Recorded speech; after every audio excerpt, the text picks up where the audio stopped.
Shirley Stevens. I'm here with my co-host Trip Mitchell, and we have a guest today, Randal Carlisle. We roped him into this, so I was walking down the street, and this gorgeous lady came out and said, "Come in this room with me." So here I am. I was in drag when I did that. It wasn't you. It was her. No. So Randall, why are you here?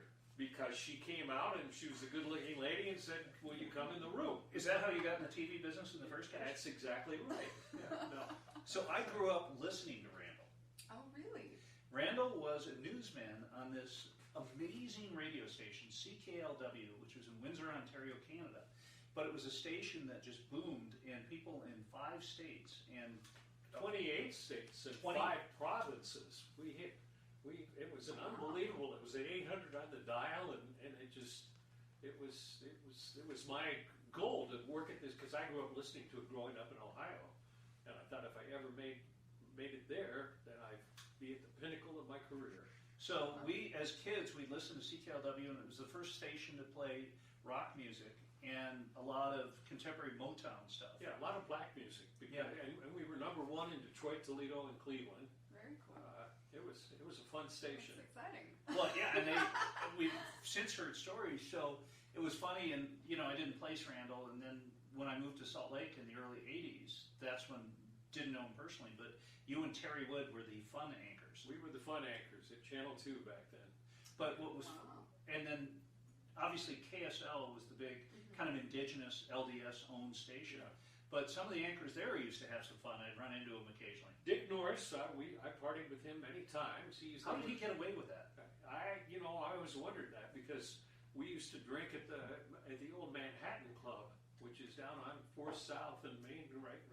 You go down some stairs, and it was sort of an old-fashioned sort of New York style roadhouse kind of place. It was dark with foaming leather booths, and they did flaming desserts and stuff like that. And we go down there and get drunk, and Dick on Friday or Saturday night, it must have been Saturday because he was doing the 10 o'clock news on Friday, he'd get up and sing country music on stage drunk. And this is the head guy, this is the head anchor at KSL, the church-owned station. I don't know how he got away with it. Because I saw him do at the Canyon Inn out on 7200 South. Yeah. I saw Dick Norris, and I'm going, that was one of those, and just one of the nicest people you'd ever want to meet. Yeah, he's a great guy. And most news anchors are that way. Yeah, the ones who are not stupidly arrogant. And you've got some stories. I have some, but I can't talk about them. Well, come on, some out-of-state story. What's the worst person you ever had to work with in news? Don't use names, but I had a female co-anchor in Dallas who refused to look at me. Okay, I'm talking right now, and you look over at me, and you're looking, and that's natural human reaction. And so when we were on a 2-shot, she would sit there and stare at the camera when I was talking, and we had talent consultants who would come through, and they do just videotapes, say, let's try this, let's try that, and he would say, I don't mind using her name, it was Jane. He'd say, now Jane, let's just try, while Randall's reading something, that you look at him like a normal human being might do. And she said, I refuse, because I don't ever want to break eye contact with my audience. Wow. And she was like, and finally he said, well, okay, we're not live on TV, we're just on videotape. Let's try it and see what it looks. No, I refuse. And this guy was being paid big bucks to come down and be a consultant. And he finally walked out and said, I can't work with the lady. But that's who I had to work with every night. See, and you think you have it bad. Oh, there is a list before we started the show. I thought I had it bad. Shalise, yeah, that's why you should have said it. That would have been a funnier joke. So Shalise gives me a list of things that I cannot do on set. And what can't you do? I've been told not to fart anymore. Well, I don't know if that microphone will pick up a fart. It but does we not. Would pick it up. So I've been told that that's a deal breaker. And, and she probably doesn't want you getting naked. Or maybe Oh, you do. no. I don't know. Well, ever since that transplant operation, it's not gone well. But Shalise, all joking aside, there are anchors and co-anchors who hate each other, and they have to make it work. They do You have to act like you like each other. You know? And Holly, the woman that I do the morning show with on the CW, she and I have had some horrible. We get along wonderfully now, and I do that show just for fun. It literally, it's a joy to work with her now. But we've had points where we're yelling and screaming at each other, and then you go into set and you do a show, and it's funny. Those shows sometimes are the best. Yeah. So it's like a married couple who likes to fight. I don't, Right. but when it comes to working, and I've had people in the past who, you know. So Al Bernstein is one of the nicest guys, but I've seen him where we're doing a fight where there's some challenges, and you know. I had this wacky idea once when I was working in Dayton. It was a lowly number 3 station, and our ratings sucked. But you knew your viewer. But anything we tried just didn't seem to work. And there was, and they had seated me and my co-anchor really close together, and there were people who were spreading rumors that we were having an affair. And which didn't sit well with my wife at the time. What number? That was number 3. Okay. 2. No, 2. I think. Anyway, I've had 4. Okay. So I came up with this brilliant idea, but they didn't buy into it. I said, well, why don't we just, since we're lowly number 3 and we're trying to get numbers, why don't we just like maybe 1 or 2 nights sit here, lean into me. He's like, and then look lovingly at each other while we're doing the news, and then like 3 days later, sit there like this, you know, and say, Barbara, Randall, you know, and then it'd be like a soap opera doing the news. Singularly, the worst idea in the history of news. Well, it might have worked, but they never tried it. You know, they say, hey, they love each other tonight. You know, they're fighting now. You know. What's the worst idea that, besides that you've ever actually done on camera from a consultant or a news director? You know, I don't remember that. That was one of my. Well, that might have worked. I mean, I don't know. Did you ever date or marry anyone that you were on the air with? I had affairs with a couple. Oh. What were the guys' names? I'm not going to say which city or where because that would identify somebody who might still be married. But you know, here, all joking. Boy, this is a tell-all show. Our best ratings ever. But it's funny when you're in that business, and you see it happen in the movies all the time because you know you're on set, you're away from home. But in the TV business, it's so much fun, but you do have a lot of time to kibitz and be with people. And then you have the pressure of a newscast or, in our case, a live game. Yeah, and you're doing it together, you know, and it's like you're relying I've on already each been other. asked about you. By whom? I'm not gonna tell. You don't know them. Oh, okay. But I get random texts. It's really weird. but it's weird when you do a game, and I dated our director, who was a lovely, and she has gone on to have an amazing career. Lucinda Owens, her name. She's one of the top female sports directors out there.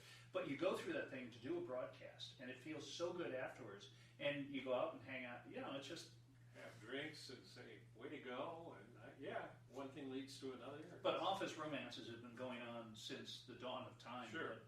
But when it comes to being on camera, you are a delight to work with. But there are people who are total pricks. Oh, I totally agree. And it's just. That is so insufferable where people on camera think that they're better than the crew.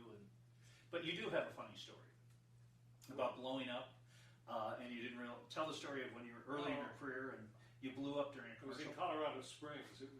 We had a bump shot camera up in the corner of the studio so that when we go to a commercial break, it'd show a wide shot of the set and everything.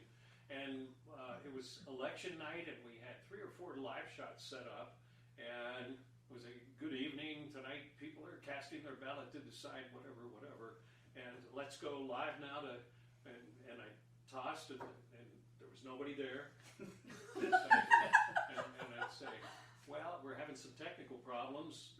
We do have another person at this place. Let's go there. Nothing.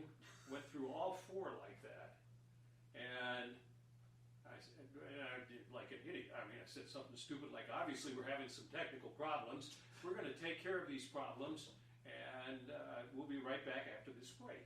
And so during the break, the engineer, or the engineers in the studio said we got everything fixed, and so they came back after a commercial break. They said everything's good, and I went through the same routine 4 times, and So that's 8 total. yeah, so it's 8 times of saying we're having technical problems, and I said, obviously the technical problems aren't fixed. We're going to take another commercial break.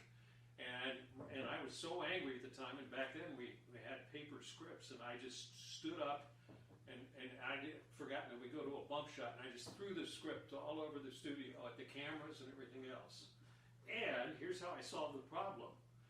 I ran back to the control room during the commercial break, and I grabbed the director by the shirt, and I said, if you don't get this fixed, you're coming out on camera, and you're going to tell the audience why this is screwed up. And he goes, no, I'm not going to do that. I said, yeah, I'm going to physically take you out there. And he said, it'll be fixed.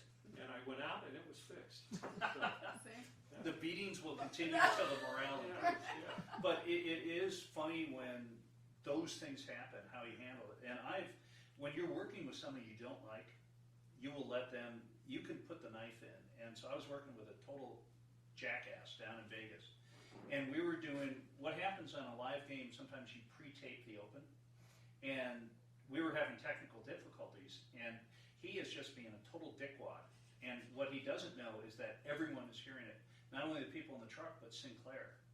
Oh, no. On an open thing. And I never let him know that that everyone was hearing it. And he never worked for that company again. Yeah. So we'd have a technical issue. And he goes, swearing and those. Oh, And it was an open channel. And you learn the lesson that whenever there's a mic, just because you don't think you're on, you can be. Yes. yeah. And you've never sworn on air? No, because I've always, I learned that back in radio. Well, in radio days, you controlled your own mic by just pressing a button. But no, I just never did. And it was funny, we were visiting some friends yesterday who were in the production business, and I told the story. We were doing a game at the University of Nevada. And what happens is you have a wireless mic if you're doing on the field reporting, and afterwards you go with the player of the game or the coach. And you always change the batteries. Even if you had brand new batteries to start the game, you change them at halftime. And they didn't. And they cut back to me on the field with the winning player, and the batteries have gone dead, so they're not getting any audio. So my guy down there gives me a note like, break, cut, we don't have any audio, we're going back up to the booth. So once they did that, I said to him, why didn't you change the MFing batteries, you effing idiot, you FF. And the problem was they stayed with me. Now, you couldn't hear anything I was saying, but you could read lips. So we flew back, it was at the University of Nevada, we flew back for the NASCAR banquet. I remember it because this was November, and we flew back that night, and everyone I saw said, we heard you swear on TV today. And I had to explain to them, you lip read. But, and there It's funny when you start swearing, everybody all of a sudden becomes a lip reader. Yeah. Like you look at coaches on the sideline. Yeah, You're exactly. always seeing that word. That's really why they're always doing this. Yeah, exactly. Yeah. I always thought they were trying to stop signals. I know. But you know what's funny is golf now, last weekend they had a tremendous problem because they don't have the crowds anymore. So they're hearing golfers do F-bombs on a bad shot. Right. And it's going out, and the announcers are getting some funny lines. Or my favorite, last year, the St. Louis Blues, my wife's favorite team, won the Stanley Cup. And one of the services had someone on their home screen had the audio. What do they call the words at the bottom of the screen when you close caption? Closed captioning. And the closed caption was a bunch of Canadian voices saying the F word, and that was on the closed caption at the bottom. But swearing is a part of life, and so far in TV you're not allowed to, but maybe you are. No. It depends. Well, not on TV, but No, but you can say words that, for instance, public broadcasting use the S word and other words. They do now. Even on network TV, they use, you pissed me off. Yeah. You say that all the time, and that would have been a no-no just years ago. Bastard, bitch. I mean, those are all used. So did you swear much before you got in the business, and do you swear when you're off camera? Yeah. Did you ever wonder how you would not do that? I was panicked. It's black and white for me. So when the camera light goes on, you just don't. I just don't. Awesome. And live, yeah, because in my case, aside from that one mistake I've made, I've never had it cross over. Yeah. But it always worried the heck out of me. Well, on that note, I know we told you we'd only take you for 15 minutes, but I think we should take a short break and really figure out why we wanted you on the show. That's all right. Okay. For a few more minutes. Did you really want me, or is it just because I was walking by on the street? This will be our highest rated show ever. We'll be right back.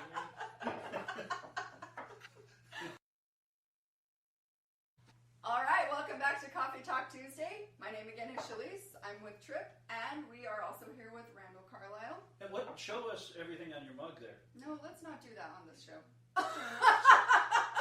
This might cause a little controversy. No, yeah, it will my not. grandma is watching. We've already talked about this. Who's watching? My grandma. Does Grandma like the current president? Yeah. Yes. Okay. Well, then She's the Grandma. Grandma. But now you do. Well, you've been doing a podcast on recovery. What? Right. Tell me about that. It's called Oddessey House Journals because I work at Oddessey Okay. House in media and community relations, and I'm a recovering alcoholic. Okay. And I've been there for over 2 years after I retired from TV. And the show is just about recovery. It's not necessarily to push Oddessey House. At the time we thought of doing it, it's the name we came up with. Right. So it focuses on the recovery community. We talk to a lot of people who are successfully in recovery. Not a ton of people, but quite a few of the people. And I don't think I've even referred back to you guys, but some of the people have relapsed since they've done the show and have just disappeared. And, Oh, really? yeah. Yeah. Oh, It's because they did the show, probably. Probably. I mean, hanging out with Trip. I am not. Yeah. That is really discouraging. And you've never mentioned that to us. And so we've done the episodes that we did earlier were 57, 58. Right. And we met some amazing people on the show. And I'm not saying a lot of them have, but several have. But that's part of recovery.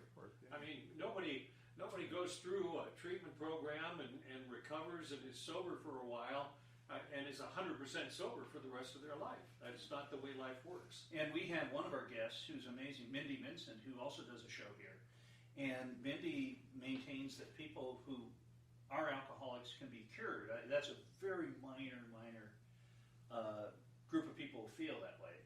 You know, people like myself, or in my case, I realized that while I've been sober for a little while, I don't want to take another drink. Right. And it's important to me, and the show Oddessey House Journals is a way for Lee, our producer, and Randall and I to give back to the community. Yeah. Which I love, and this show is about people who are giving back to the community, and we actually had a guest on a few episodes ago, and he's a recovering heroin addict. Okay. And his show is really, really good, and it just, you know, I just feel like it's so important for people to hear these stories and that there's hope, and it gives that little bit of hope. So it's really great. And not to be embarrassed about it. I mean, right. You know, it was hard for me being a TV anchor and a well-known face in town to admit publicly that I was a functional alcoholic for decades, because you're afraid that people are going to look badly upon you, or you know, and it's I think it's great for people to come clean and say, okay, I made a hell of a lot of mistakes in life. I went through 4 wives. And it was primarily my fault.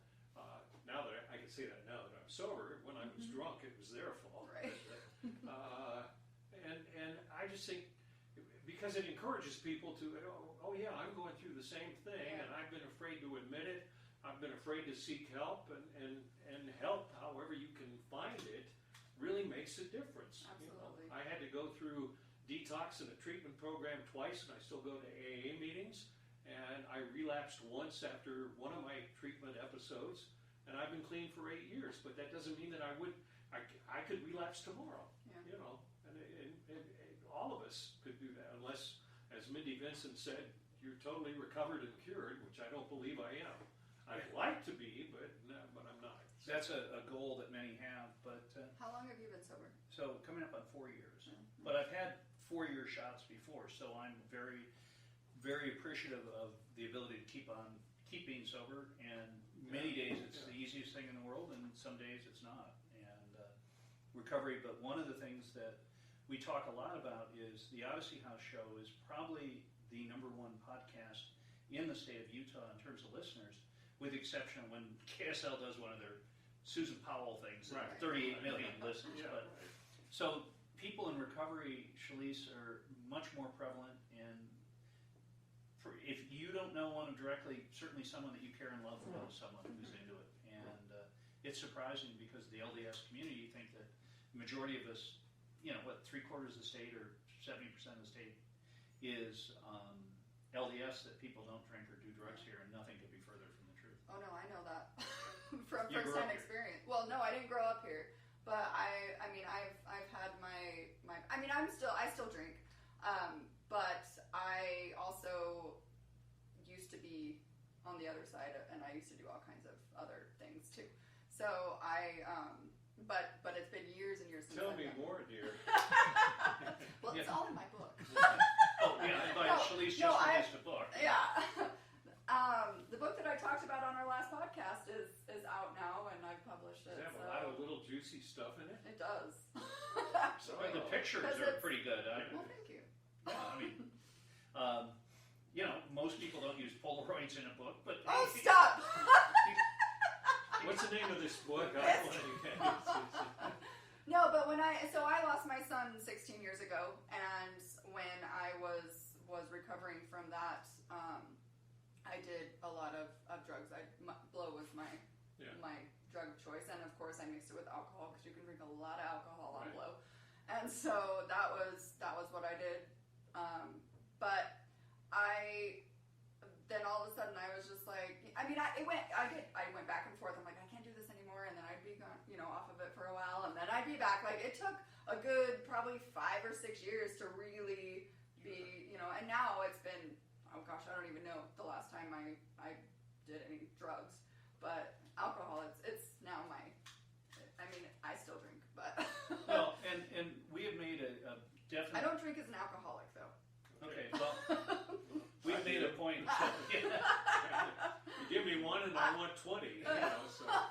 So, for instance, what we do is we never do this show before 9 a.m. because Shalise has got to wait till 9 a.m. to have a drink. Wow. And, we... but you don't have a problem. I don't have a problem. No, it's good. And neither does he with lying. So, Shalise, just for the record, Shalise does not drink on the show. She does before we started. Oh, jeez. Oh. The good news is if you want to clean your nails, just stick it in there. And if you have any bumps on the front of your car, just take some of Shalise's water and go cure that. Oh, jeez. If you can't be character assassinated on your own show, Oh, I know. I'm game. no, but what's really cool, and I brag about Randall a lot, in that to be a newsman is a fun job, but working for Oddessey House is you're making a difference. And that's awesome. Oddessey House is, and I'm making a difference. I don't like to take credit for anything, but except that I contribute to the success of Oddessey House, and Oddessey House is very successful in terms of taking care of people. So, and I try to enhance their image, get news stories out about them, get some of the clients introduced on things like podcasts and things like that. And so, hopefully I'm making a little difference. Okay. Well, you are, and not a lot. we appreciate everything. And working with you has been a joy because Thank you. we have gotten a chance to meet some amazing people. And this was a little kick in the nuts today. Quite honestly, to hear that some of our guests, and if I thought about it, it made sense. What did you think? Everybody on here was going to be sober for the rest of their lives? I did. Which is totally Tripp, nice. this is the real world here. Yeah, and That's maybe the way recovery works. I mean, it's, I wonder if the people do you think it's possible to, once you go into recovery and you come out, that you're always going to be that same level of alcoholic that you were to start with? I wonder that because I've heard so many times, and I've had several friends who've been, gone through the program, and they don't drink like they used to. I mean, I know that's a touchy subject, and it's I believe you're always. I mean, and the AA Big Book talks about that and says we try to drink like gentlemen, which would be, as opposed to being a drunk every time I drink, have 1 or 2 drinks, and I could never do that, and I couldn't do that now. I don't think, but I'm not going to try because. And I, in my own case, I proved it. Where you can go, and I've had years sober, and it starts with a drink that's after a hockey game. That beer, is the best tasting beer, and I'll have one and go home and be fine. But once it starts, it's a trickle. Yeah. And I don't know. I just don't. Relapse is part of, whether it be drugs or alcohol. It's just part of recovery. But I think people who stay clean for the rest of their lives don't dabble in it, right? Because it's just. I mean, my last relapse 8 years ago, I remember for some reason I said, I'm going to have a beer, and I remember drinking the beer, and then I remember my brain saying, it's okay, you only had 1 beer, why don't you have another? Right. And then after 2, I remember my brain saying, you're okay, just keep drinking, and that's the way an alcoholic brain works. Right. And I don't ever want to get to that point. If I don't have that first drink, my brain doesn't work that way. But as soon as I do, it does. Yeah. And when it comes to people in the state of Utah, there's so many amazing resources. And, Oddessey House, 800 to 1,000 people sometimes being treated. And that these are people whose lives have inexorable value. Yeah. And sometimes we look at it that maybe we think that alcohol or drug addiction is the people down in the old treatment center downtown. You want the old road home shelter. Yeah, and it's not the case at all. There are people of amazing worth. I'll tell you, we've had a bunch of people who came from Operation Rio Grande when they cracked down there, and they have been some of the most successful people in our program.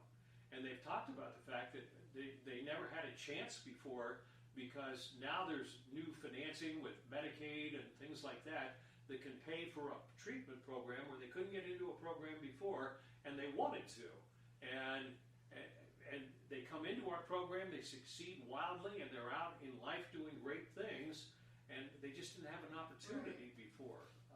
So you can't categorize people. Exactly. Well, and it doesn't make them bad people. We all have our own problems. We all have our own addictions. We all have this. It doesn't, just because you're labeled as an alcoholic doesn't mean you're a bad person. It just Although I am, that you, but that's okay. But that's you. Yeah, it's just me. Yes. Well, I know 4 attorneys who might think you're not the nicest guy. But they made a lot of money off my divorces, so they might like me a lot. Are all your ex-wives very excited when you get a new TV gig in a bigger city? Most of them don't contact me. Although I remember, one of the things in AA is to make amends to the people you've hurt. And I remember when I was gung-ho, when I first getting sober, I said, okay, I'm going to make amends to, and I couldn't remember a lot of the people I hurt because I was drunk, blackout drunk. But I did remember my 4 wives, and I well, that's good. Yeah, that'd be a great autobiography. I did remember my 4 wives, and so I tracked down their email addresses and sent them all long apology explanations, thinking, okay, I'm doing the right thing for AA and stuff. And I never heard from one. 2 of them said, way to go, I'm proud of you, thank you for the apology, you're forgiven, blah, blah, blah. And the other one said, F you. So I just sent it back. So, Hey, you bet 500. Yeah, well, there you go. Yeah. You'd be a $35 million a year player if you bet 500. And it's important when I wish I could remember all the people I hurt along the way. But I feel like that's something that I do just because of my own trauma and my own experiences. Because I do like that part in AA, but I kind of just do that naturally. I hate hurting people when I know I've hurt someone. It's just own up to it. And I was actually teaching that lesson to my son today because he's got little sticky fingers. He's 8, and he loves to steal food now. I live with my uncle, and he'll go up to his kitchen and steal food. I'm like, what is the deal? Are you depriving him? Right? You'd think so. No, he has more treats than I do, and so he's like, okay, if I can just. But I'm trying to teach him when you do that, you got to own up to it and just say sorry and